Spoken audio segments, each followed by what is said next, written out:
Welcome to the Joe Cohen Show. Join me as I share my experience with biohacking and invite top health experts to explore the latest technology, supplements, research, and resources for optimizing your body and brain. Okay, so did you try or plan to hyperdose copper for skin and hair health? The way I do my health right now, the way I take everything right now is I actually will search on SelfDecode. We have a good recommendations feature and I see all of the benefits, the clinical trials. For example, let's say if I am going to be interested in skin health, let me share my full screen here. So, for example, let's say somebody's interested in skin health. So, I'm going to go to the DNA health reports, and it's not a coincidence that I'm using self decode. The idea for self decode was to give people a platform to be able to solve their problems, right? If they have certain health issues, you want to, number one is you want to know all the clinical trials that for natural products that can help with something, but also you want recommendations that are more suited for you personally. So that's where the genetics comes in. But we also can give you recommendations for all your genetics as well, all your genetic weaknesses. But depending on what level you're at, if you're just someone who wants something, just the basics, you could click on this summary report for skin and beauty, and there's going to be recommendations there. So people ask me, what are my recommendations on things? And one thing I realized is that where I go to find recommendations is actually here. And this, for example, there's 50 recommendations, right? So it's like, what are my recommendations for skin health? We could, first of all, there's a whole bunch of different things, right? So we could go to each one of these and see the recommendations for each one of these. And so let's see, the person asked about, they weren't specific. It's just skin and hair health. And they were talking about hyperdosing copper. But basically, what I would see is, what do I want here? And so here's a bunch of recommendations for, let's say, skin health. Copper is one of them. Zinc is one of them. As you can see here, zinc is number 3, which means it's going to have a bigger impact than copper.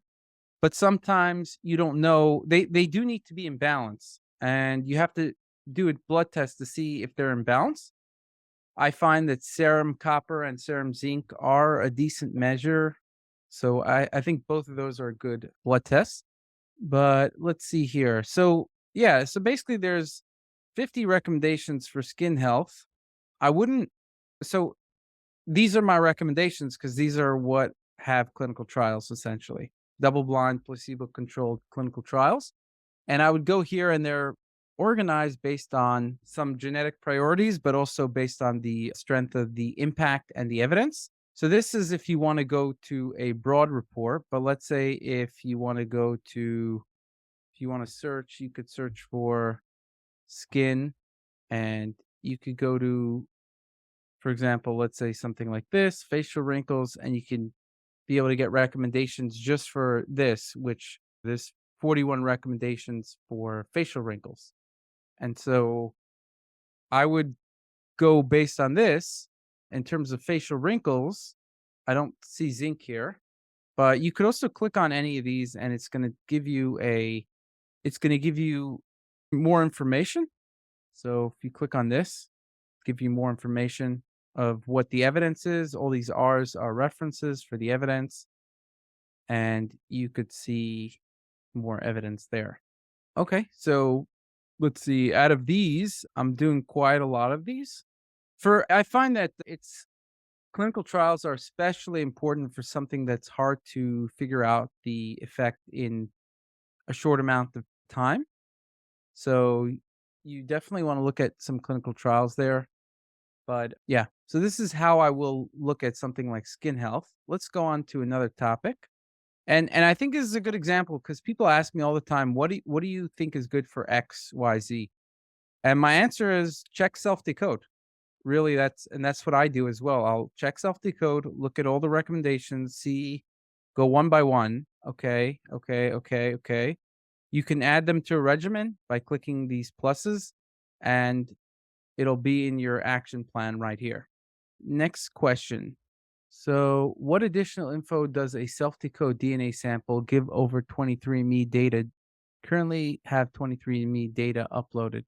Basically, when we get the data directly from the lab, we can impute it better. That means we can infer the other SNPs better. So it's around 10% to 15% more accurate in terms of the results, in terms of the polygenic risk scores. So if that's important to somebody, then they should get our kit. If not, they can continue with just having 23andMe data or something like that. But obviously, if they don't have a kit already, then they should definitely get ours. Next, is it bad if you have very low overall DNA score? No, because you could always improve what your genetics is. So it's just about finding your genetic weaknesses and then you can improve upon that. Hi Joe, I would love to know how you use boron in your regimen to raise hormones. So something that I would do here is you can look at boron. I will search for something like boron and it shows you the clinical trials. Currently, the only clinical trial, double blind, placebo controlled clinical trial for boron is memory performance. Now, I asked the team to input boron for testosterone, but actually, there's no clinical trials for it, double blind, placebo controlled. Some of them actually have that show that it doesn't increase any hormones. But actually, there's one that shows that it might increase free testosterone, so that's newly added. Hi, Joe and colleagues. Could there be an overview of heavy metal detox genes like NQ01, for example, for mercury?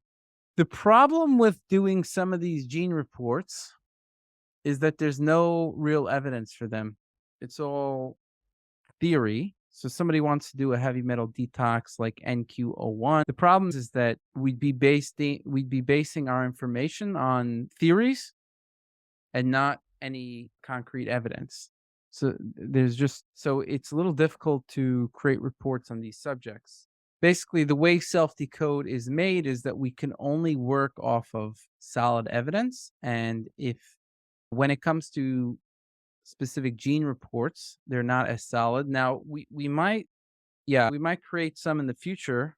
We probably will, but I'm gonna have to see how that would work. It's gonna definitely be more hypothesis based, less meaning the science, the level of the science is gonna have to be less. Okay, so somebody says that self-decode is not showing standard gene names. That's not actually true. When you think of something, when a SNP is attached to a gene, it's only generally an association, meaning there's each variant can actually have many impacts on many genes, right? They're just associating it with a single gene. And so actually there could be 40 genes associated with a variant. It could have an impact on 100 genes, right? There's no amount of genes. Then there's how strong the association is. And so there's different methods of categorizing the association. What we did is we took the most reliable database and we ranked it by the magnitude of the association. Now, sometimes those are going to be different than other things that other studies or whatnot. But since that's automatic, there's not that much we could do about that. Okay, compare self-decode tests and their actionable reports versus the DNA company test and their actionable reports.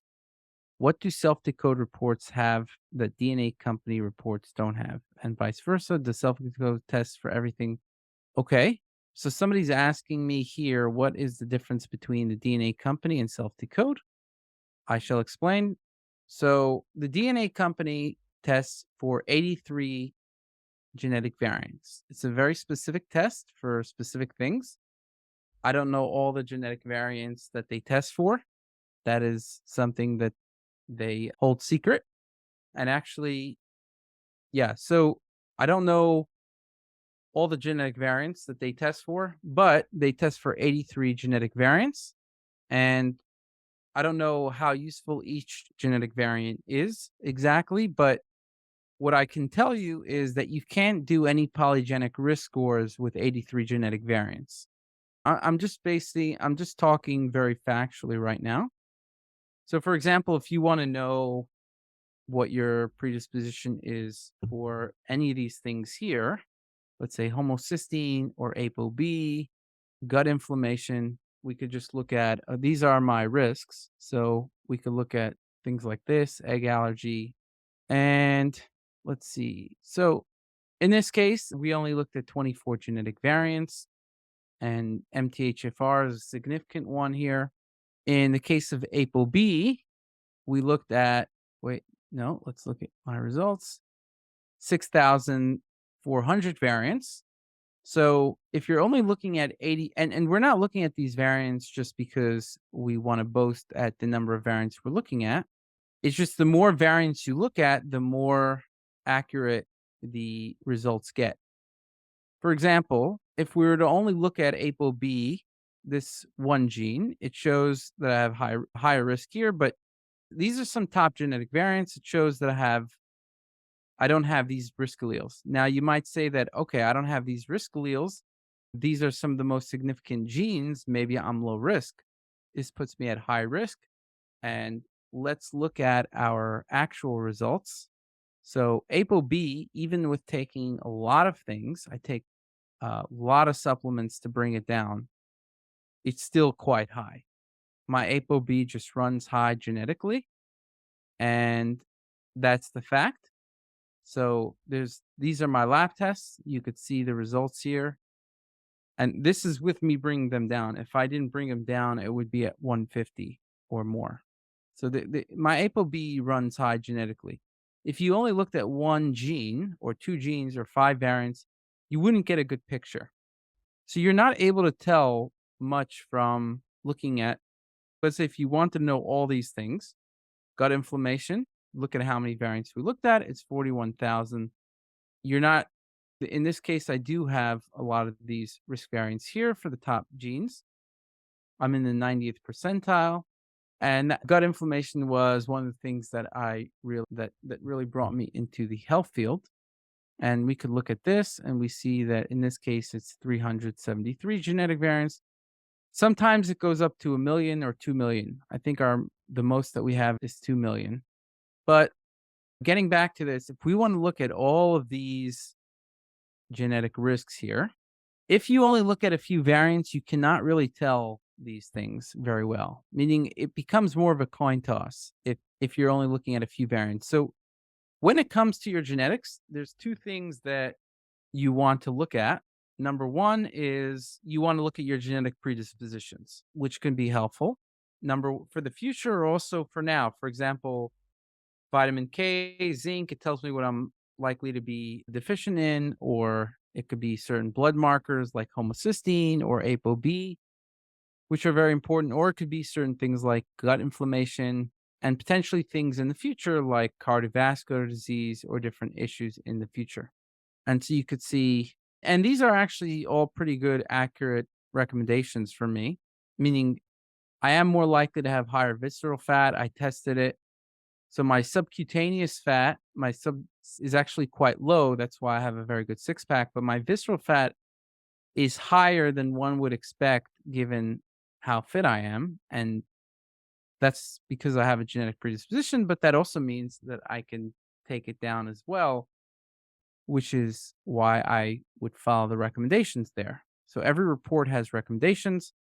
And the first part is the predispositions. The second part is the recommendations. Now, in order to get good recommendations, you need to look at, so each topic is going to be different, right? The philosophy that we have is a bit different than the DNA company, and I'll explain how.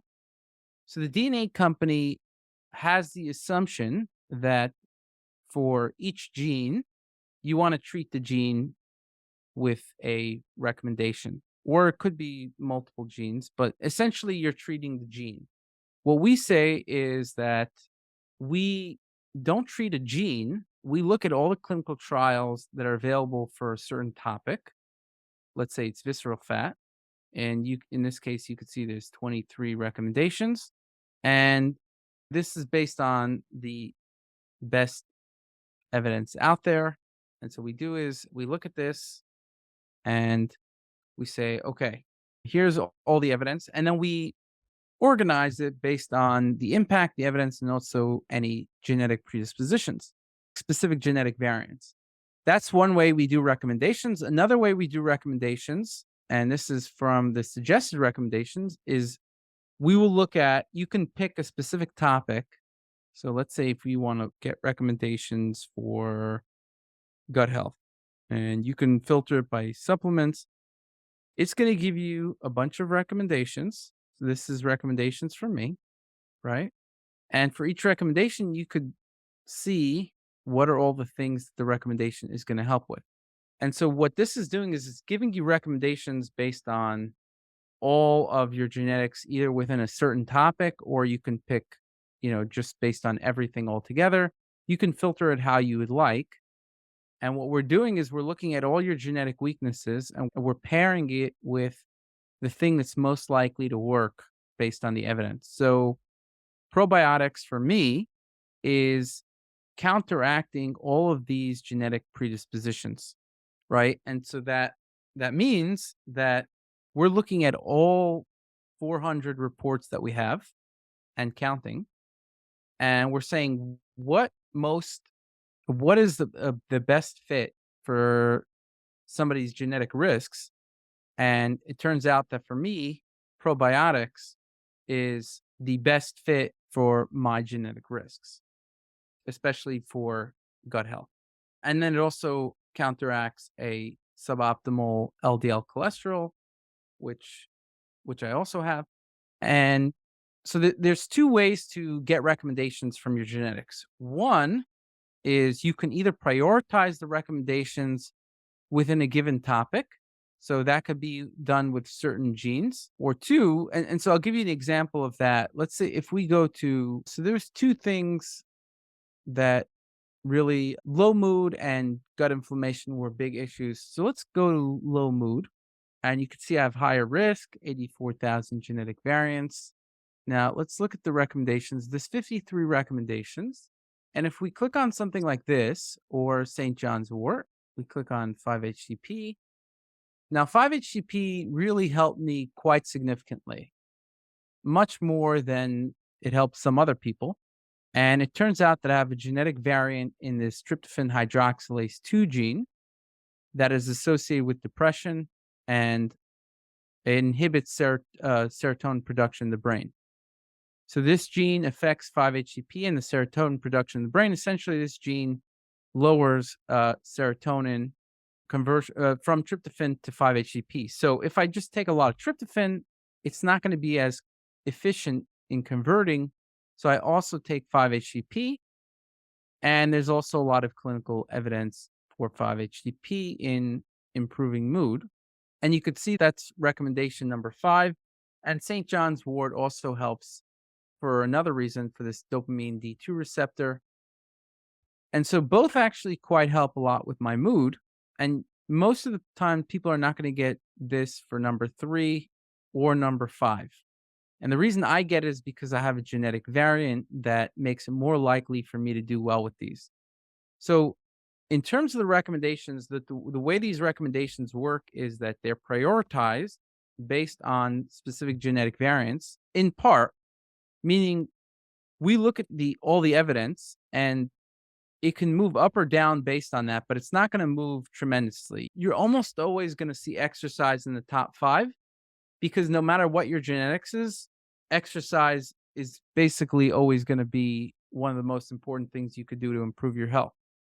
If I didn't exercise, even if I took St. John's wort and 5-HTP, my health would still be, it wouldn't make a difference. So if you actually look at this, exercise has 4 impact and an evidence level of 5. So it has the most evidence and also has quite a big impact. In this case, St. John's wort has an impact of 4 and evidence of 4. And this could change a bit based on your genetic variants. But we give all of the recommendations here because theoretically, all of them can still help. Basically, you don't want to treat a gene. You want to look at the condition as a whole. And because you have many genes, and so it's impossible to say based on this specific gene, you're never treating a gene. That doesn't make sense because you have hundreds of millions of genes or genetic variants. And so when I say gene, I'm saying genetic variant. It doesn't make sense if you've got 83 genetic variants and you're making recommendations just on 83 variants, you're not going to have 300 million recommendations, right? That doesn't make sense. You have really 3 billion variants, but you actually have 300 million SNPs, single nucleotide polymorphisms in the world population. And so it doesn't make sense for you to have a recommendation for each one, or else you might take a million supplements or whatever. So what you have to do is you have to look at the condition because conditions are also quite complex. As you could see from here, we're looking at 84,000 genetic variants, and this doesn't even account for all the genetics, right? There's still a lot of work with genetics. This might only be, this is definitely only a percentage of the genetic cause. And this is not even related to the lifestyle cause, this is a genetic cause. And so you have to look at the condition itself and look at all the clinical trials that double blind placebo controlled clinical trials that support, something to help, for example, low mood. It doesn't matter what whether it's the DNA company or another company. As I'm concerned, there other companies are acting more or less the same way. Number one is they are making recommendations based on specific genetic variants rather than the condition as a whole. Number two, they are not looking at the way that they're making recommendations is not based on all your genetic predispositions. So if you want a recommendation based on one SNP, or the question is, do you want a recommendation based on 100 million SNPs? And so what we're doing is we're making recommendations based on 100 million SNPs, which is 1,000 times, a million times more difficult than just creating a recommendation based on one SNP. I met Kashif, and what I can tell, who's the CEO of the DNA company, and what I can say is that he's very sincere about wanting to promote health and do good, and so I like that, which I can't say for many other companies. And so I would assume that if he's checking for specific variants, the ones he's checking for would be decent variants. But there's a limit in what you can get when you're checking 83 variants. You could be checking 83 variants, and those could be important variants, but there's going to be a limit in what you're going to get from that. Okay. Next up. Okay. Let's see what we got here. Somebody messaged me in the report. Nidhi says that they looked at 130 biomarkers every 6 months, and the first biohacker they know that sees the value in getting regular labs from India. So I actually just returned from India to get I take 2 sets of labs there, and every time I get labs, it's always quite interesting, and I always make changes based on the new information. I also get labs in Tel Aviv as well, Israel, where I am currently. Is SelfDecode able to identify acquired mutations and distinguish them? No. So we're just looking at the mutations that you're born with, essentially. All the SNPs that a person is born with. So somebody's asking about higher sensitivity to oxalates in the report, higher need for calcium, and higher risk in bone health, which is relevant because I'm 25 and I have grave osteoporosis. But can oxalates be a factor in my osteoporosis? Not that I know of. I don't know. Offhand, I don't know if oxalates are a factor in osteoporosis, but you have a higher need for calcium and a higher risk for bone health. I would go to the bone health report and follow all the recommendations there. And if we go to the bone health report, so we can go there's bone health, kidney stones, calcium. So you could go here or you could go here, but let's go here. By the way, for that person who's just starting, I would recommend going through these summary reports. Number one, picking those summary reports. I think they mentioned something about ApoE. Let's see. So that would be on the disease reports. It's going to be ApoE is here. So you would have to get a consult with one of our practitioners or a different practitioner. You can see here that I'm more likely for Parkinson's, and that's something that is important to know. And let's see. Somebody asked, what do I think of spermidine for longevity? There's one clinical trial on cognitive decline. Otherwise, there's no clinical trials. 67% of listeners aren't subscribed to the show, so please don't forget to show your support by hitting the subscribe button now. You'll not only be supporting the show, but also investing in yourself and your health journey, all while helping to keep us ad-free.